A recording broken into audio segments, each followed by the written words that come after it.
दुर्गम वन के पहाड़ों में स्थित महादेव की पूजा दिन के प्रथम पहर में ही अदृश्य शक्ति द्वारा सदियों से की जा रही है।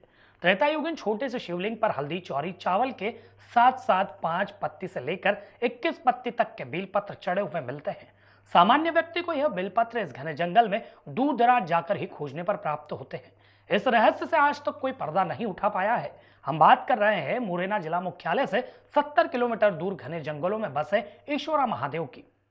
मुरैना जिला मुख्यालय से 70 किलोमीटर दूर घने जंगलों में ईश्वरा महादेव का स्थान है। आदिवासी अंचल होने से इस जंगल में कई किलोमीटर तक मानव सभ्यता नजर नहीं आती। जिले के आदिवासी विकास खंड पहाड़गढ़ मुख्यालय से ईश्वरा महादेव तक 8 किलोमीटर तक पक्का मार्ग बीते 5 वर्षों में तैयार हुआ है। अभी भी 2 किलोमीटर कच्चे मार्ग से जाना पड़ता है। इस कच्चे मार्ग पर आवागमन करने पर मार्ग भटकने तथा जंगली जानवरों का भय बना रहता है। मंदिर परिसर में पहुंचने के लिए लगभग 30 फुट नीचे उतरना पड़ता है। पहाड़ों की एक सकरी सी गुफा में स्थापित इस शिवलिंग की पूजा के लिए बमुश्किल 2 व्यक्ति एक साथ जमीन पर बैठ पाते हैं। बीते 4 वर्षों में लोगों के आवागमन के बढ़ने के बाद कुछ व्यवस्थाएं यहाँ हुई है। सावन के महीने में सुबह से दोपहर बाद तक धर्म प्रेमी लोग ईश्वरा महादेव के दर्शन व अभिषेक के लिए अत्यधिक संख्या में आते हैं। यह धर्म प्रेमी लोग इस मंदिर की कीवदंतियों से बनी महिमा को भी अवगत कराते हैं। राजे रजवाड़ों सहित आम लोगों ने भी खोजने की बहुत कोशिश की, लेकिन कीवदंतियां हैं कि रावण के भाई विभीषण ने ईश्वरा के पहाड़ों व जंगल में स्थापित शिवलिंग की पूजा की थी। उनके द्वारा ही अपनी तांत्रिक शक्ति से ईश्वरा महादेव के लिए जल उत्पन्न किया था। आश्चर्य का एक पहलू यह है कि कई किलोमीटर पहाड़ के सूखे होने के बाद भी शिवलिंग पर जल की अविरल धारा प्रवाहित हो रही है। गर्मियों में भी यह जल की धारा निरंतर बहती रहती है। इस शिवलिंग के दर्शन करने देश भर के हजारों लोग सावन के महीने में आते हैं। ये ईश्वरा महादेव मंदिर के नाम से ख्याति प्राप्त है और यह मंदिर नहीं, ये खो करंदा में स्थापित एक खो में स्थित एक शिवलिंग है। इस शिवलिंग को रावण के भाई विभीषण के द्वारा यहाँ तपस्या अविरल की उस वक्त उन्हीं के द्वारा इसकी स्थापना की गई थी। और ऐसे हम कई कोसों तक जल नहीं मिलता है।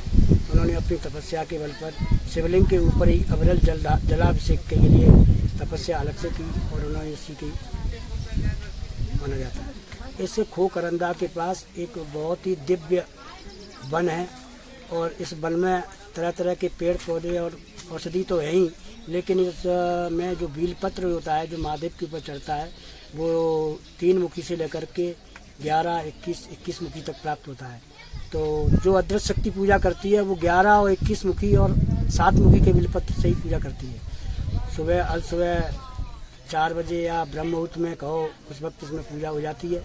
और यह पूजा कब होती है, कैसे हो जाती है, कौन करता है, यह किसी को बात नहीं। मैं तो कोई विचित्र लीला है जैसी मैं वहाँ जाकी कि जी मालूम नाने ये बील पत्ते छड़ से महादेव पे तो राजा ने पैरे लगवाए ले सब गत कर ली 4 बजे से गते अभी परे 4 बजे से मिलते जी कहूँ मालूम ना का हो विचित्र लीला है। यह कैसी लीला के बताना समझ में पता ही नहीं है क्या व्यवस्था अपने आप जान चावल चंदन बेलपत्र सावन का महीना अपने आप चढ़ता है। जी पंचम सिंह राजा ने भी पैरा लगा लिया, पुलिस लगा दी थी, लेकिन कोई पकड़ में जी नहीं आई जी कौन पूजा कर रहा है। सवेरे के 4 बजे चावल चंदन की बेलपत्र की चढ़ी। तो कौन सा मंदिर है? तीसरा महादेव। तो इस पे और ऐसी क्या विशेषताएं है जिससे लोग आकर्षित होते हैं यहाँ, और क्या कोई अदृश्य शक्ति बताते हैं यहाँ? हाँ जी, शक्ति है जो अपने आत्री आती है, जो अपनी भावना लेके आती है, वो पूरा काम होता है यहाँ पे अपने आप। तो क्या किसी ने जानने की कोशिश नहीं की ये कौन अदृश्य शक्ति जो सुबह के पैर ये पूजा करके चली जाती है? आज वो कोई भी पकड़ में नहीं आई, लेकिन हुए तो जी मीडिया वाले है ना वे भी लग गए, लेकिन उनके भी पकड़ में नहीं आई जो कौन करता है। जहाँ में जो मंदिर बना है ना इसी में सिद्ध बाबा के नाम से है। ये सिद्ध बाबा स्वयं पूजा करते हैं।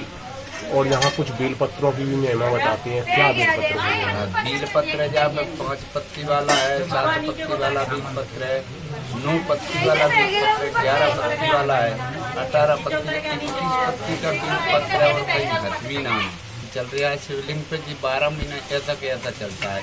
और जो सरजू में पानी है, जो सरजू भरती भी नान है, जो अभी है इतना ही रहता है और गर्मी में भी इतना रहता है और बरसात में भी इतना रहता है, न कम होता है न ज्यादा होता है। कितनी गहरी है ये सरयू? बस थोड़ी सी गहरी है, 2 हाथ की। लेकिन पानी खत्म होता है इसका? नहीं होता है, पानी खत्म नहीं होता। कितना भी पब्लिक आती थी अपनी रस्सी बाल्टी से पानी खींचे और अपने ले जाए। ईश्वरा महादेव की पूजा पुजारी के जागने से पहले ही होने की प्रसिद्धि देश भर में है। इस शिवलिंग को पुरातात्विक श्रेणी में नहीं रखा गया है, लेकिन लोग इसे पौराणिक मानते हैं। यहाँ पूजा के साथ मनोकामनाएं करने के लिए लोग दूर दूर से आते हैं। शिवलिंग के ऊपर प्रवाहित जल कुंड में एकत्रित होता रहता है। गर्मी वर्षा के मौसम में यह जल एक ही स्तर पर बना हुआ है। अति उत्साहित लोगों ने शिवलिंग की होने वाली पूजा का रहस्य जानने का कई बार प्रयास किया, लेकिन किसी को आज तक सफलता नहीं मिली। कहा जाता है कि पहाड़गढ़ के तत्कालीन राजा पंचम सिंह ने 2-2 घंटे के लिए कई पहरेदार भी नियुक्त किए, लेकिन सभी पहरेदार रात 3 बजे से सुबह 5 बजे तक नींद में खो गए।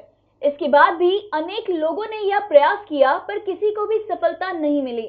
वहीं अदृश्य शक्ति द्वारा की जा रही पूजा में उपयोग किए जा रहे बिल्व पत्र सामान्य धार्मिक व्यक्ति के द्वारा लाए नहीं जा सकते। Bureau report, Khabarban news, Morena.